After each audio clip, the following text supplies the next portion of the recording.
Anong ganap sa mundo ng showbiz? Nagbalik tanaw ang singer na si Chris Lawrence sa isang insidente noong 2006 kung saan umano'y ninakaw ang kanyang cellphone at kinumpirma niyang humingi ng paumanhin si Alvin Aragon kaugnay nito.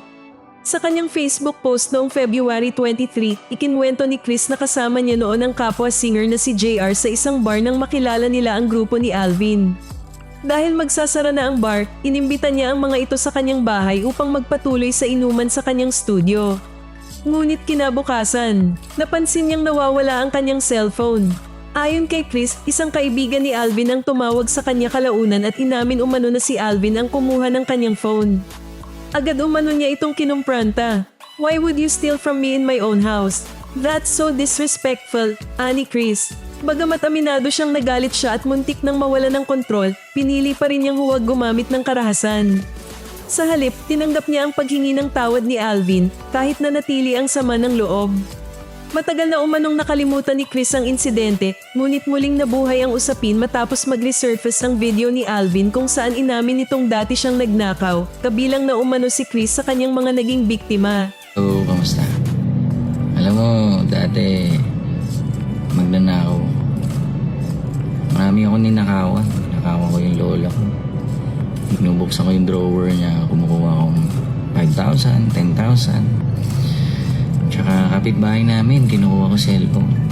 Nung napasok ako sa showbiz, doon ako nagnanakaw. Nanakaw ako ng cellphone din. Si Chris Lawrence, yung singer. Ninakaw ako ng cellphone niya yung sa bahay niya.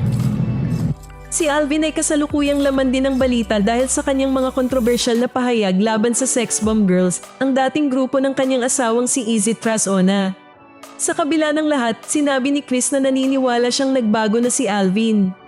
"I know he's in a better place now. I know he's a Christian and alam ko naman na mabait si Alvin," ani Chris. Gayunpaman, may pahabol pa siyang tanong na ikinagulat ng netizens. "Naibalik mo ba yung phone?" Hanap ako ng hanap, wala nga nga ni. Si Chris Lawrence, yung singer. Ninakaw ako ng cellphone niya yung sa bahay niya.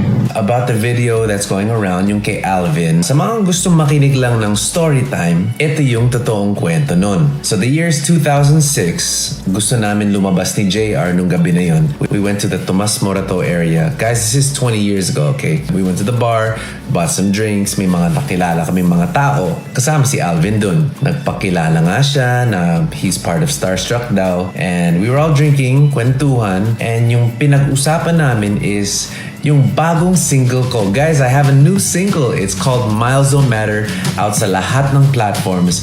I dedicate this song to all the OFWs. I know you work so hard. All the people that are in LDRs, I know that's hard too. So para sa inyo po ito. Okay, balik tayo sa kwento. So we're at the bar. Nakilala ko si Alvin. And I think he was with 2 or 3 other people. So eto na, nagsasara na yung bar. Medyo bitin kami sa inuman, and so in-invite ko sila sa bahay. Pumunta naman sila. So they came to the house, we started drinking in the studio. Pansin namin na sumisikat na yung araw. Pack up na, and umalis na sila. Eto na. When I was going back to my room, I noticed that nawawala cellphone ko. Hanap ako ng hanap, wala nga ni. Tinawagan ko yung isang friend niya. And I was like, "Hey, have you guys seen my cellphone?" Sabi nila, wala. Wala daw silang nakitang cellphone, ganyan. For me, nakakapagtaka. Kasi hawak-hawak ko naman dun sa studio. And 4 lang naman kami. Talagang it's weird. So I think nag-guilty yung isang friend niya and tinawagan niya ako. And inamin na si Alvin nga kumuha. And I was like, "Dude, why would you do that? Why would you steal from me in my own house, bro? That's so disrespectful." So long story short, nagsorry siya, and honestly, my fists were balled about. Gusto ko siyang suntukin, pero I know that violence is never the answer. So, I said, it's okay.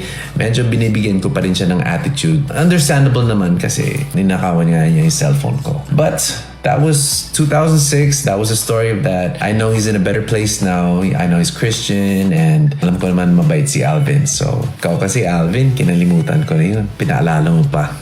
Oo nga, naibalik mo ba? Sa ngayon, wala pang opisyal na tugon si Alvin Aragon sa naging pahayag ni Chris Lawrence, kaya marami ang nagtatanong, tuluyan na nga bang naisara ang issue o may kulang pang sagot na dapat linawin?